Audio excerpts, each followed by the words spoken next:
Betulnya seperti ini tata caranya, penghormatannya tuh. Begini, setelah dicabut, ya kita tarik ke warangkanya, Nah, itu. Setelah itu kita dengarkan dulu wisik di telinga kanan.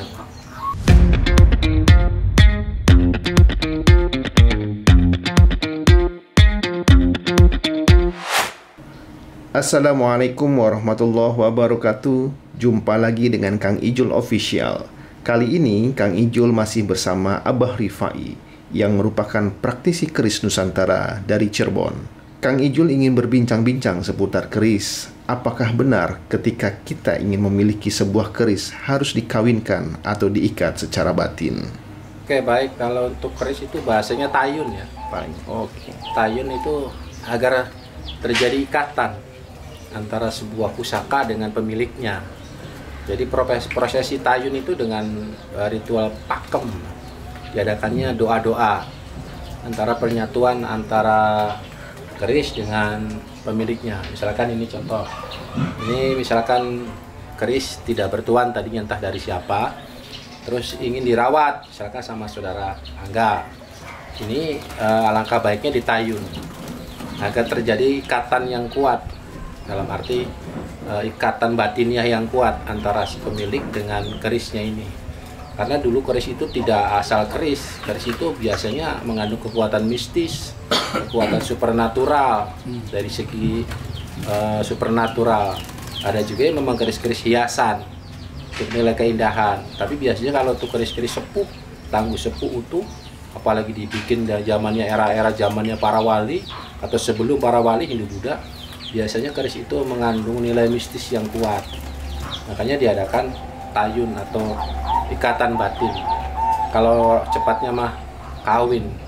Ya artinya bukan kawin seperti kayak kita manusia, dinikahi terus ini enggak. Kalau di keris istilahnya agar ada perhatian ke keris. Dalam arti perawatannya, dikasih minyak agar tidak karat, pengasapan juga, itu pengasapan agar keris ini tetap terjaga dari kuman dan bakteri-bakteri yang membuat keris itu rusak. Dengan pengasapan itu mudah-mudahan dia bertahan lama. Jadi intinya sih penyatuan antara si pemilik dengan keris itu dengan pusaka itu. Memang harus seperti itu Pak ya? Harus ada dibuat tayun itu ya? Tayun ini ajaran atau tinggalan leluhur. Tapi kalau untuk sekarang banyak yang memakai dan tidak memakai. Artinya ada yang ditayun dan ada yang tidak. Tapi kalau memang dia memang mengikuti ajaran leluhur, biasanya kalau untuk memiliki suatu keris atau megang suatu keris itu harus ditayun dulu. Tapi budaya tayun atau tradisi tayun dengan seiringnya waktu sekarang sudah mulai pupus. Sudah mulai jarang orang pakai. Tapi ada juga sebagian yang, Pak, saya pengen tayun keris, artinya dia agar ada ikatan, seperti itu. Dengan tayun tersebut Pak, dengan ikatan tersebut, secara otomatis harus dimasukin kodam atau seperti apa Pak? Ada yang pusaka memang berkodam dan ada yang tidak berkodam. Kalau memang dia sangat suka sekali, keyakinan dia seperti itu bisa. Tuh. Ada juga keris itu memang berkodam. Kalau kata ini mempunyai nilai mistis seperti itu. Nah, dari keris tersebut Pak, ketika memiliki nilai mistis Pak, dan atau di dalamnya itu memiliki kodam, nah cara mengeluarkannya itu seperti apa Pak? Oh, kalau untuk prosesi menghilangkan kodam bisa dengan media doa-doa. Itu orang-orang tertentu ya yang punya nilai lindung yang lebih. Karena tidak semua orang bisa prosesi seperti itu. Itu tidak semua orang bisa dan tidak mudah. Sebetulnya harus ada tata cara, harus ada doa-doanya. Intinya harus bisa menguasai doa-doa tayun. Sebetulnya doa-doa itu biasa, ya kayak kalau nggak ya bisa Jawa biasa ya Jawa biasalah yang kita keseharian. Cuman orang itu biasa atau tidak, artinya ahli tidak dalam tayun itu. Karena orang yang mentayun suatu pusaka itu harus minimal dia bisa untuk kebatinannya, olah batinnya. Dalam arti dia bisa merasakan atau dalam arti bisa berkomunikasi dengan pusaka tersebut. Bahkan kalau yang lebih ini sampai ke handle, sampai ke gagang juga dia bisa maunya apa ini pusaka, ininya apa ini pusaka. Ada yang mau kayunya ini, handle-nya ini. Jadi nggak sembarang pusaka. Kalau pusaka asal-asalan yang biasa ya nggak ngaruh kayu apa aja. Tapi kalau pusaka itu bertuah, kadang dia tuh meminta sama majikannya itu, saya pengennya ini, ininya kayu ini, handle-nya ini, itu ada seperti itu. Tapi itu tidak semua pusaka ya, hanya pusaka-pusaka tertentu yang benar-benar wingit. Wingit dalam arti pusakanya.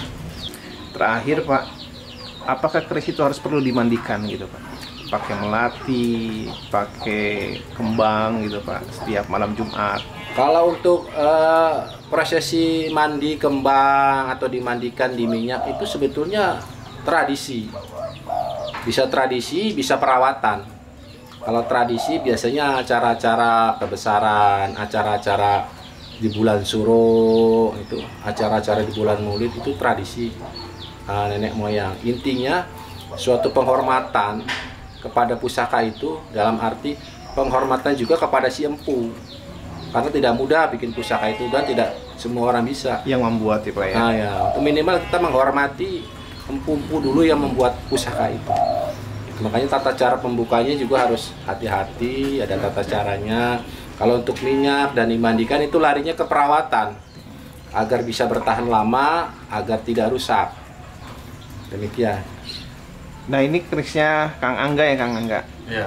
Kang Angga bisa mendapatkan keris ini awalnya seperti apa ini? Bukan tidak sengaja sih sebetulnya, pas ketika beres-beres di rumah orang tua gitu ya. Ya ketemu keris ini. Pas saya tanya ya memang ini peninggalan dari kakek buyut dulu. Dan memang ya kita nggak tahu ada khodamnya atau apanya. Kalaupun misal tadi terkait di Tayu ya kan mungkin juga untuk era ke sekarang ini kan ya doa-doanya juga kan menyesuaikan. Misal kita kan memang muslim ya, tentu sesuai dengan syariat saja sih sebetulnya. Bukan nanti jangan sampai dinilai kita cenderung syirik gitu ya, Pak. Ya betul. Gitu. Jadi dalam kita tayu atau mengawinkan atau menjodohkan itu tidak lepas dengan ajaran kita sebagai umat muslim. Artinya agar tidak larinya ke musyrik dan sebagainya. Intinya sih hanya doa-doa yang terbaik untuk si pemilik. Coba nggak lihat kerisnya. Pak Rifai, ada etika cara melepaskan dari sarung, memasukkan. Ada tata cara membuka Tata pusaka. cara ya, Tata cara. Itu intinya penghormatan terhadap pusaka itu dan penghormatan kepada empu yang telah membuat. Seperti itu Pak. Jadi, ya. jadi selongsongnya dulu yang diangkat ya. Ya, Bukan ininya yang dicabut. selongsongnya. Oh, selongsongnya ya. Sarungnya maaf, sarungnya ya. Iya. Karena kalau menurut saya cerita Pak, kalau ini yang kita dicabut berarti posisi apa? Ya, berperang. Siaga untuk berperang. Siaga untuk berperang. Kalau ininya yang kita cabut duluan. Jadi tata caranya yang paling baik adalah seperti itu ya. Ya untuk era Sarungnya- sekarang sih mungkin ya, untuk intinya sih kalau kita ini ya menjaga barangkali ininya tergores atau apa, makanya sarungnya yang diangkat. ininya yang kita tetap pegang. Pun ketika memasukkan pun sama gitu. Ya saya sering dikasih tahu teman-teman yang memang ini begitu. Oh, Ada tata cara. tata cara ya. Pak Revian sendiri punya berapa pusaka Pak? Kalau untuk sekarang sekitar 40 mungkin ada ya, 40 mungkin lebih kali, nggak pernah saya hitung, tapi banyak juga lah, lumayan banyak. Nah itu yang dipegang Pak Rifai apa ini Pak? Yang besar banget ya Pak. Ya ini cukup lumayan tua juga. Ini nyandang walikat. Nah di sininya handle-nya gajahan ini, gajahan.